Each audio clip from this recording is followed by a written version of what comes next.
How can we build a healthier future? I'm Kate Save. The Inspired CEO starts now. Welcome to The Inspired CEO, where each episode we explore the innovative wellness practices that are driving success and longevity in the modern business world.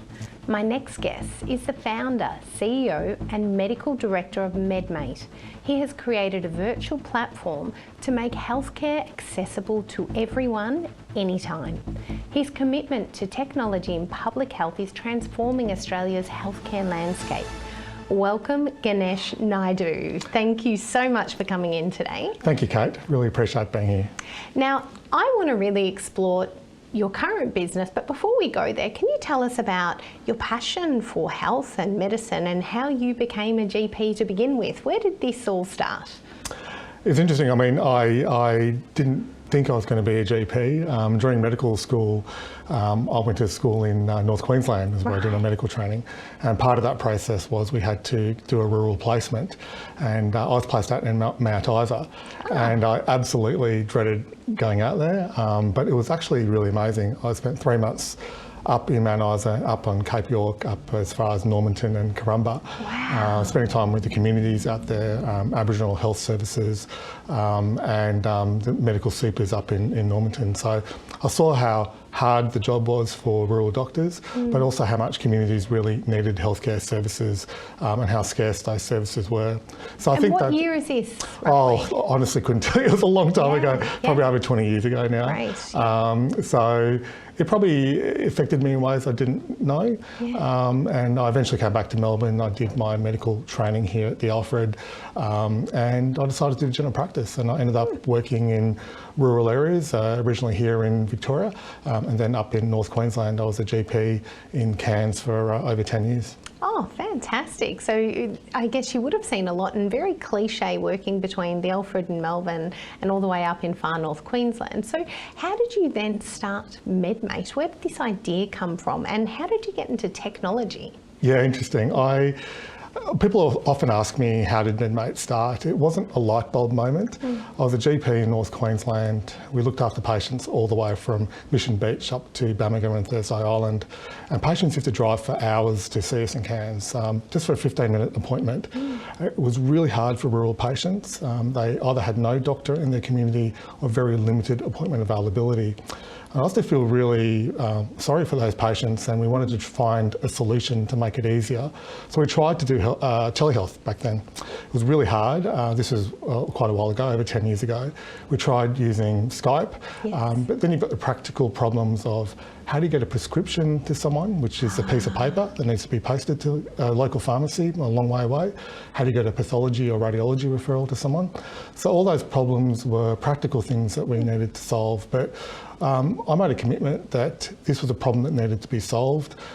It was obvious that it was unfair that rural patients had to face this burden on their healthcare when I could pull out my phone and order a pizza for delivery in 20 minutes. So why couldn't it be that simple to see a doctor? Why couldn't it be that simple for medication to be delivered to your doorstep?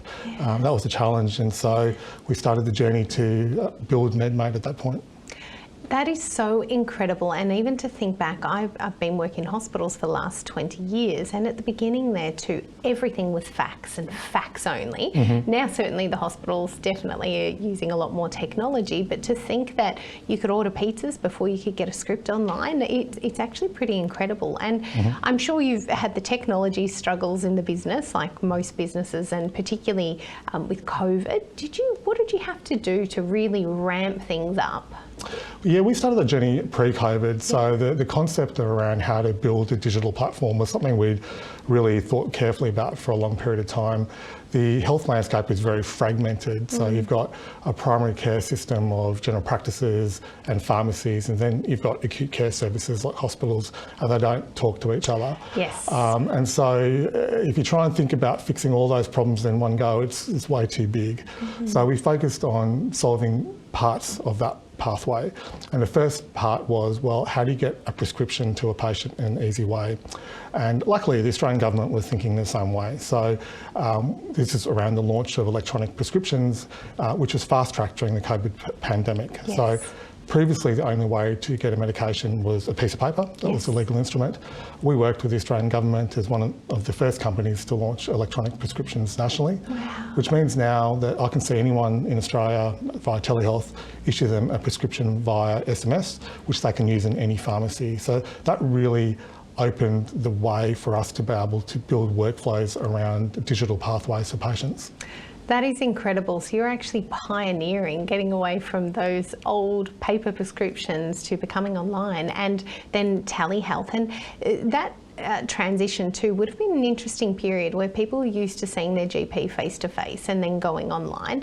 What did you notice over that period in terms of quality of care or patient outcomes or even the patient perception of that online experience? Well, it's actually driven by patient demand. We actually were not certain we were going to launch telehealth services. We were focusing purely on medication delivery pathways, so building a network of pharmacies connected by digital infrastructure.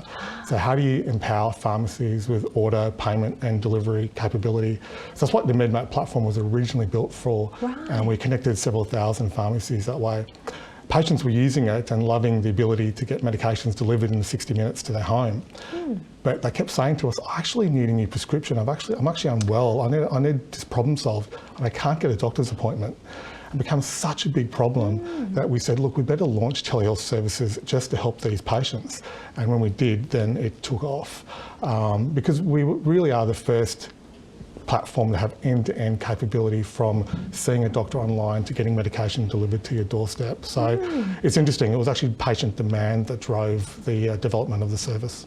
Fantastic. And going back to patient demand perhaps, and a little bit off track here, there has been an absolute, I guess, worldwide discussion about all of the weight loss drugs and weight loss, different methods. And I guess many, many years ago, there was only really diet, and then there was weight loss surgery, and now there are the GLP-1s and other medications. So tell us a little bit about how you've seen things change in terms of weight loss.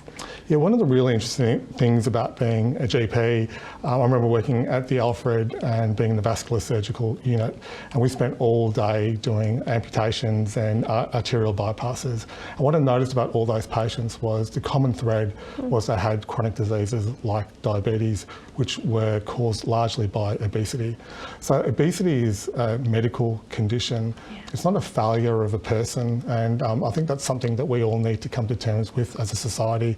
It's like mental health. It's not someone's fault. It's a medical condition, and these things need to be treated. So I think that's the first switch we need to all make in our minds, that obesity, which is super common, 2/3 of Australians, so 66% or so, are in the overweight or obese category, which is phenomenal. And obesity has such terrible ramifications to someone's health in terms of risk of heart attack, stroke, cancer and premature death. So we need to treat it. It's a very serious medical condition. There are now medical ways to treat obesity. Some of these new medications which have come out are quite remarkable in the evidence that they've shown to be able to get people to a healthy weight level and therefore reduce the risk of serious complications. It's so interesting when you put it like that, that it's actually a health condition that needs to be treated, because obesity does then precipitate into all the other conditions, and there's obviously underlying things with the obesity that are not being treated, and like you said, that's ending up in the amputations and the coronary bypasses. And so for people to access this sort of service and to really understand, is it safe, is it suitable for them, how do they get more information? Yeah, it's important to talk to a healthcare professional because it is a medical problem. It's what we call a multifactorial disease. So there's biological, psychological and social reasons behind obesity. Never before in human history have we had so much easy access to cheap calories. Our lifestyles have changed. We're not as active as we used to be. So there's many reasons why people are in the position that they're in. And we need to tackle all of those parts of their life. So talking to a doctor who understands what your background medical issues might be and addressing each of those components around health. So talking about obesity from a psychological perspective, certainly from a nutrition perspective, we need to work on how to get nutrition right, and then looking at medical treatments as well is the best path to go. So a doctor understands your overall holistic framework. That is really refreshing to hear, that it's actually the big picture and that all of those things are being taken into consideration. The patient's completely informed and really they can make the decision, and it's only a small part of that overall journey, but there is a way to treat it. So that's refreshing. Now, coming back to you and your personal lifestyle, you must be so busy. I know you've got children. I know you get involved in the kids' sport as well. So tell me, how are you balancing work, life and keeping fit and healthy? It's really hard, I've got to say that. Firstly, running a business is incredibly rewarding, but it's very, very demanding. It pervades every aspect of your life. So I've really focused on this very hard in the last couple of years. I know that if I'm not well from a physical and mental perspective, I'm not the best leader, I'm not the best I can be for my patients. So that's really important for me. So I focus on getting stronger and getting fitter. I do resistance training. I focus on aerobic zone 2 and zone 5 training. It's really important for me when I've got a 140 kilo barbell on my back. That's the only time I don't think about anything else. I can imagine. Yep. I'm going to be squashed if I don't stand back up. Exactly. So that kind of focus is actually meditative for me. It's a bit of a shelter from the storm, I guess, of every day. So I know that if I focus on that physicality of training, I become a better person, I become a better dad and a better leader. That is really, really inspiring, because I think it's exactly what the viewers need to understand as well, is no matter what your health condition is, whether it's mental or physical health, it's all going to feel better after a workout. So thank you so much for your time today. And this is Ticker. We will be right back. You're watching Ticker. We'll have more in just a few minutes.